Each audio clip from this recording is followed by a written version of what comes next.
Hello everybody, I'm Scotty from Scotty's Clock World. Thanks for joining me back on my channel. Right, we're ready to move on to the next step now.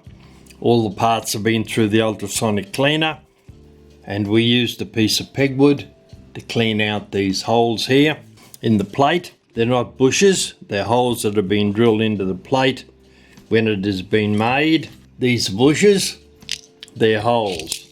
Right, now we're going to check how the pivots fit. So start putting the movement parts in. It's a great wheel. Now we'll put the first wheel in. Now the escape wheel, the lantern pinion on the escape wheel, that piece there goes up because it's driven by the teeth on the first wheel. Put that back in there. Right, turn that round a bit. Goes there. Second wheel, third wheel goes there, and then the little fly goes right up at the top of the train. There we go. So we've got that set up now. Now we'll put the top plate on and then we'll seat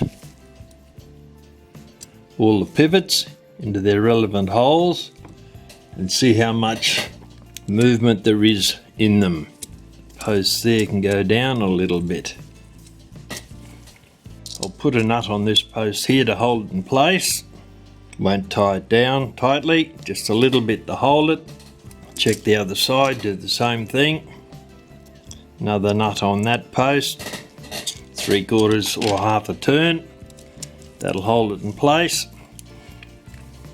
Now we can look at getting the pivots aligned. The fly's fallen out, it's a bit loose, so we'll put that in a moment. Turn it round, look at the other side. Where's our pivot pusher? Around that way, pull it round. Bring it back towards the hole it's supposed to be in. I think that clicked in then. These pillars are a bit... I'll put a nut on that pillar there to hold it. And this guy up here seems to be bent out of whack a bit. And that's sort of getting it there. Right, we go back to putting the pivots in again. It's just about there, but not quite. Great wheels, all right. Now, it's got that one there. The second wheel up a tiny little bit. That's got him. Tighten that down a little bit. I'll put the fly in a moment once we get this other side sorted out. I think that's about... That post is being a bit of a pain actually. Got that. First wheel, now we get the escape wheel in. Open the plate up a tiny bit and slide that down.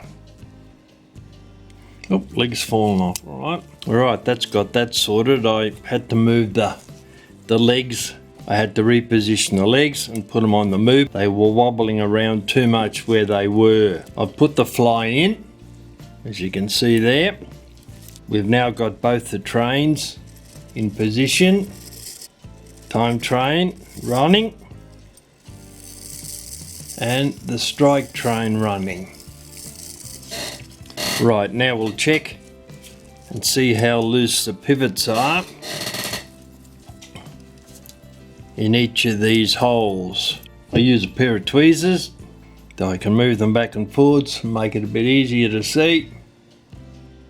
A little bit of movement in there. Not very much on the escape wheel. Oh, just torn a glove, good. Have to replace that. I'll have a look in here.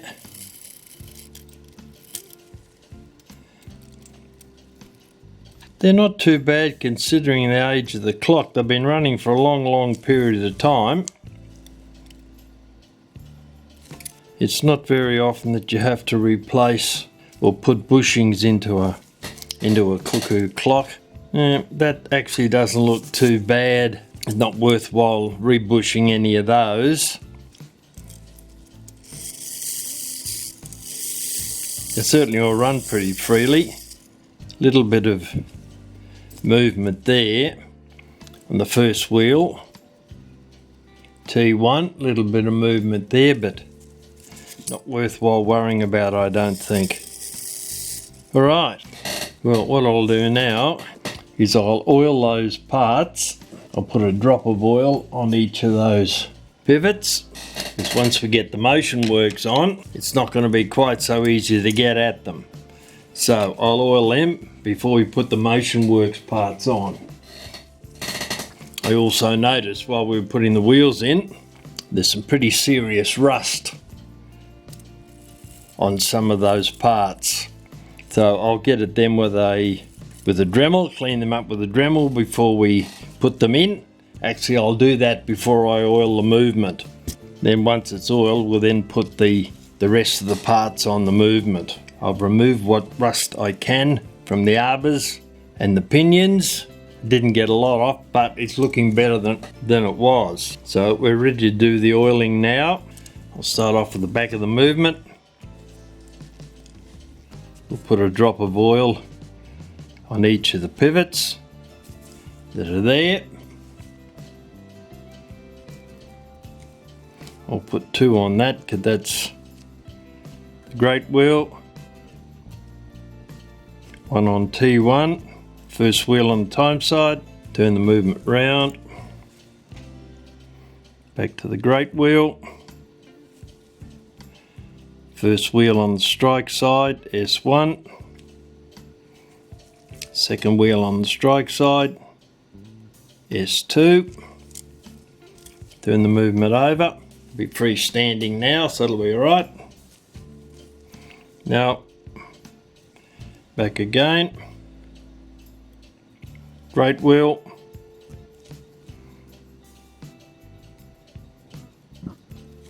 T1. T2. Great wheel under that pinion. I'll put 2 on there. First wheel, S1, S2, dot of oil on that. The warning wheel, and S3 the fly. Okay, lid back on the oil. Oil it back into its block. Clean up the oiler so there's no oil running out of it. I'll put it aside. Now I'll take up the movement, distribute the oil a little bit. We'll just spin the trains round. Time train first.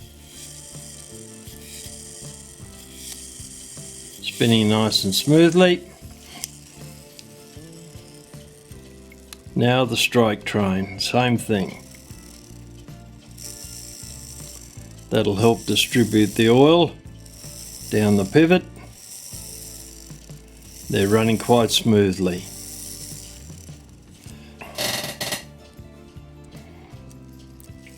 Right, that's got the lift levers in. Now we'll put the hammer in,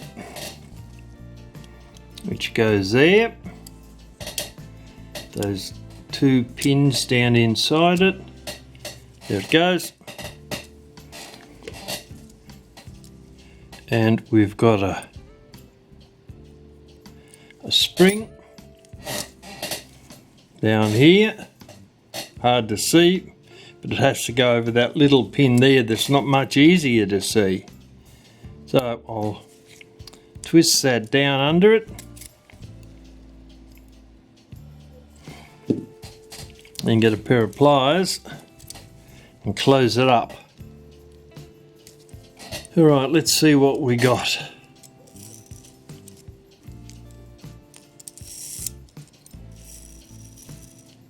Left lever's lifting. That seems to be that for the moment.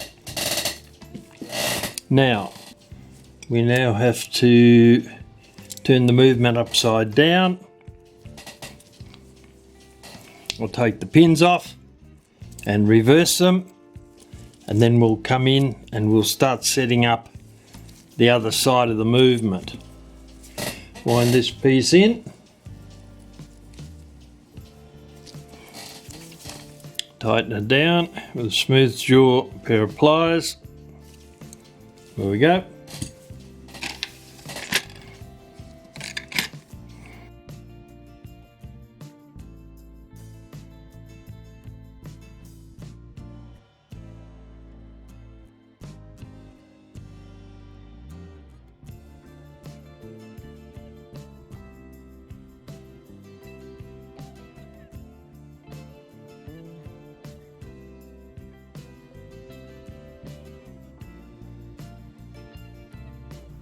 If you're not a subscriber, you might consider becoming one.